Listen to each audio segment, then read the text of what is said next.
Hey guys, welcome back again to Dave's Dimension. Welcome back again to the channel where chaos and insanity will always reign supreme. So welcome back again for another video. We have yet again another unbox. I know, shocker, right? This one's going a little differently. Past couple videos we've been doing Star Wars, we've been doing Marvel Legends, DC Multiverse. Well, if you notice, I also have a good deal of Power Rangers, so we're going back to the Rangers this time. Not the Rangers technically, but the monsters they battled. We have King Sphinx. Now, those who aren't familiar with Power Rangers, seriously? You don't know the Power Rangers? Long story short, there was the evil witch, evil empress, who was released from her prison on the moon by some idiot astronauts. They awoke her, released her, and she decided to rain havoc on Earth. Well, by coming to Earth, it awoke an intergalactic being known as Zordon of Eltar and his robotic aide, Alpha 5. He instructed Alpha to summon teenagers with attitude so he can imbue them, give them powers, so that they could use those powers to fight for good and justice and protect the Earth against evildoers like Rita. Now, every week, she or some other baddie would summon some evil monster, usually made by another baddie known as Finster, who would create these monsters out of clay, and then Rita would give them life. Well, this is one of those baddies right there, King Sphinx. A very baddie looking kind of a guy. This is someone you don't want to mess with. Very sadistic looking. I mean, some of the early monsters were either just silly, or they look like something twisted that would haunt your nightmares for the longest time. Now, long story short, these are typically going for $29.99. You see a lot of them on the lower shelves in Targets. I don't know why they're not putting them on higher shelves so people can see them. They're at the bottom. People are overlooking them. Okay? So, you see these, you see a lot of the 2-packs, they're overly looked because people don't see them. They're not at eye level. They're literally like below your knee. That's how low they are. Maybe ankle height. That's where they are. So, they've been going for $29.99 there. Now, if you notice, well, I didn't pay $29.99. This is price tagged at $22.99 at GameStop. A local GameStop had this for weeks and weeks and weeks. I was like, I'm going to hold off. I'm like, you know what? $22.99 for this figure is a little too good to pass up. Plus, they also had one of those weekend deals where, you know, every now and again they like to do a deal where you buy one of their reusable bags for like $4.99 or $5, and then anything you get with that, you know, you can grab, you know, 20% off collectibles, props, figures. So I did that, and I grabbed this one, and I grabbed Pumpkin Rapper, who's also another MMPR villain from the first season. So I grabbed them both for $22.99 a piece, then 20% off, and I had a $5 monthly coupon because I'm part of the rewards program, so I get $5 a month off. So yeah, I jumped on it and I grabbed him. What do you say we open him right on up? I do love the detail on here. I mean, he just looks so menacing and evil. I remember like one of the first ones that they fought was like Pudgy Pig. You know, he looked like this big, oversized, kind of Pac-Man sized porker with like an old Roman helmet on his head, but he was twisted looking. A lot of them, they were just enough, they weren't scary enough to like Freddy Krueger style, but they were crazy enough to give you some frights and some nightmares. I mean, look how twisted he looks right there. Not something you want to walk down a dark alley and face, guys. So what do you say we get right on into him? There we go. Slice and dice. There we go. Very cool box. I mean, the art on here is just, it's tremendous. I mean, what more can I say? I mean, the art on here is insane. I mean, just on the box alone, the detail. So what do we have here? Well, we got the legal papers. We're just going to toss those. We got the background, nothing special. We're going to toss that. So here we are. We have King Sphinx. We have a staff here. I'm trying to see what's the best way to get the staff out. There we go. I like it. I mean, it's not just like a lot of times when you get a staff, you get a solid piece and then they do a little bit of paint application, but this is actually pretty cool. looking at this now, I'm tooling around with an idea of hitting this with some gold. I mean this part right here. I have a gold Sharpie. I actually use, well, there's also, I do have a copper Sharpie, which I actually used on my NECA batarang stand. I'll show that, I'll update that in another video, but you know, give it a little bit of a, you know, something extra to pop. Maybe that's just an idea, but I probably won't, because this matches his outfit a little too well here, guys. Okay? It matches it a little too well. So, here we are. We also get a very cool kind of bright orange translucent effect here. And this is definitely new and original compared to some of the other ones. Sometimes I like to reuse the same effect over and over again. I'm imagining we can just slide this kind of right on through. See if I can get that to go. You know, like you're shooting it and the energy's kind of growing and becoming wider and discharging. So there's that. Now we do get 2 extra hands here, guys. Okay, see, we got 2 extra hands. I think these are more for, yeah, these are definitely going to be for holding his staff. And these hands, of course, are, if you've had a Power Ranger Lightning figure or even Marvel, you know, we got the basic hinge right here.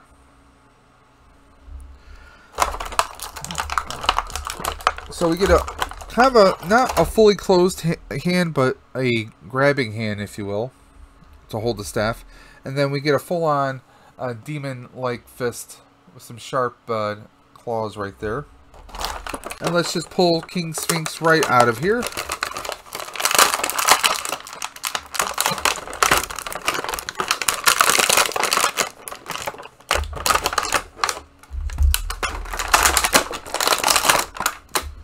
Now, do not worry, do not fret, these peg right out. Okay? Got the wings right here, they just peg right out. So you can have King Sphinx by himself if you wanted to, but I mean, come on, he looks so much more menacing with the wings, so we're just going to throw the wings back on. And the wings, if I can get them back on, the wings do have a hinge here, okay? So there is a hinge, so they will bend. You do have some mobility to kind of move them around.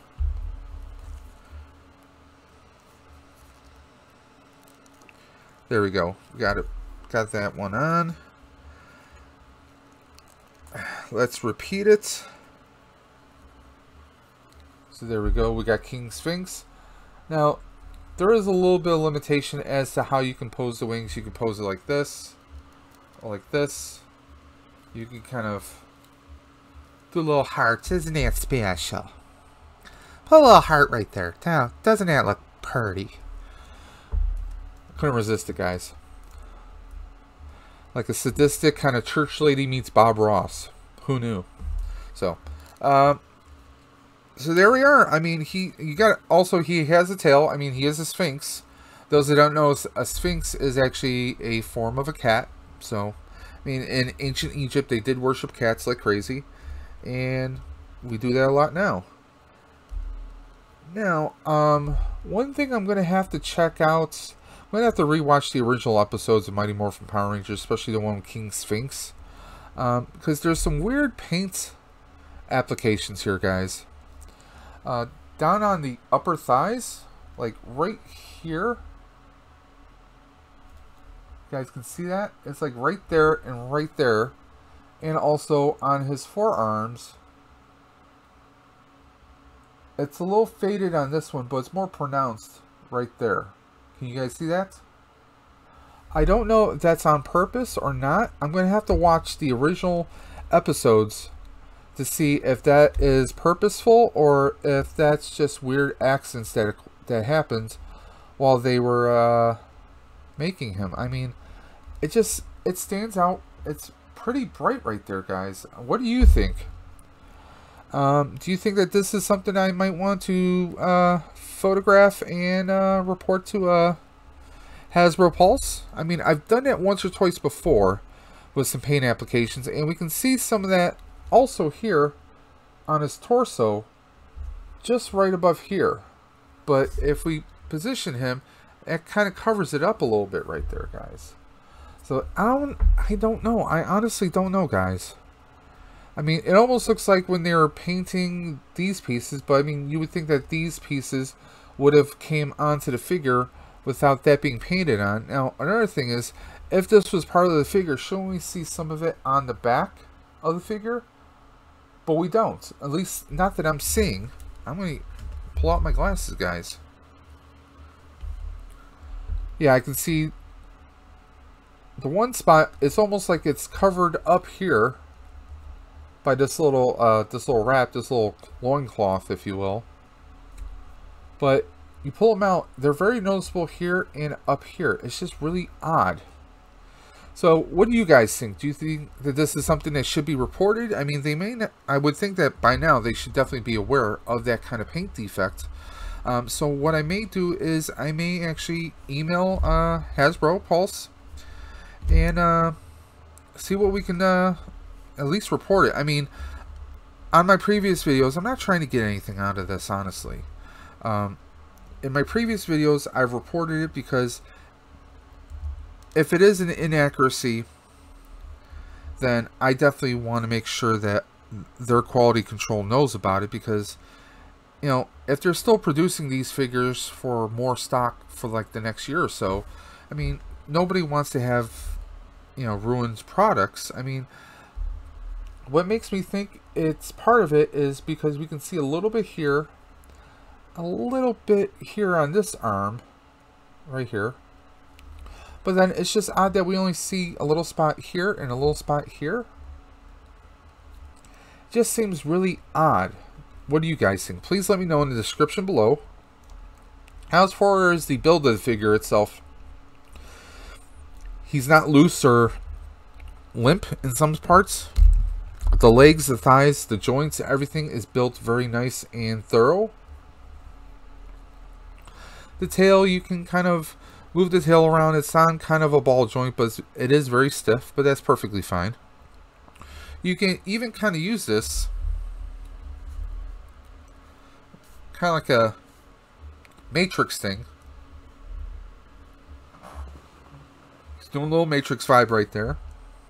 The detail on the wings are tremendous. We have the detail on both sides. The face sculpt is, I mean,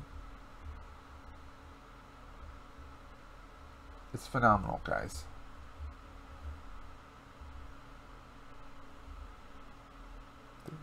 I mean, how sinister does that look? I mean, that's just insane. I mean, he could definitely give Goldar a run for his money. And I will actually, I might do that in a future video. I might actually do a little, do a video of poses and fights. And I would love to see, I mean, honestly, battle between him and Goldar, who would you choose? I'm sure a lot of people are going to say Goldar, but that would be a pretty badass kind of a fight. They both can fly. They both have very powerful weapons. Let me swap out his hand, because I want to do the staff. Oh, loose hand.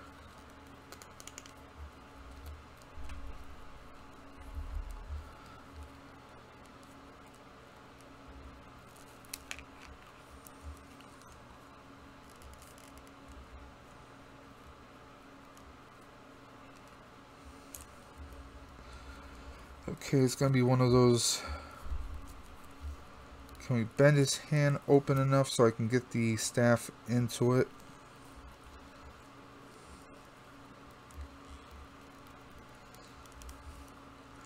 Now, if you have a figure like this that is a little stiff, it's hard to get the joints open, they often recommend a hair dryer so that you don't snap anything out. Or if you're just a stubborn Pollock myself, then you can do something pretty crazy and sadistic. So there we are. King Sphinx in all his glory and form. Now what's really cool is on here, if you want to get creative, if you want to do like a really creative kind of a display, you could probably do some fishing line, wrap it around the little hinge here of his wing, so you can actually, I would recommend doing 2 strings so that you can actually do it as if he's flying and attacking some of the bad guys. That's something pretty cool that you guys can definitely do. He's got your basic torso form, just a little bit bigger, and his head just came off.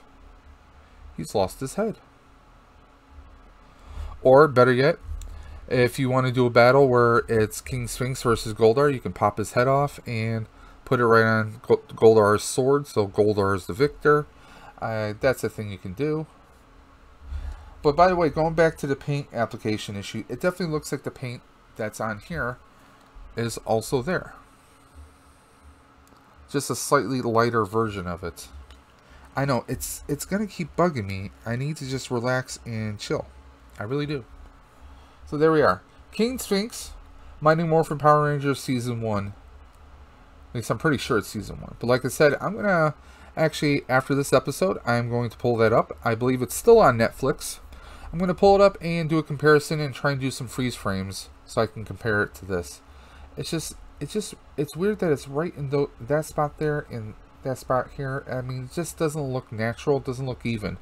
I'm hoping I'm wrong. If I am, I will come back and I will actually do a little comparison.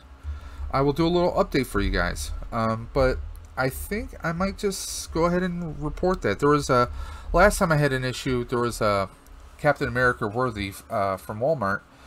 His hammer had a bunch of defects on it.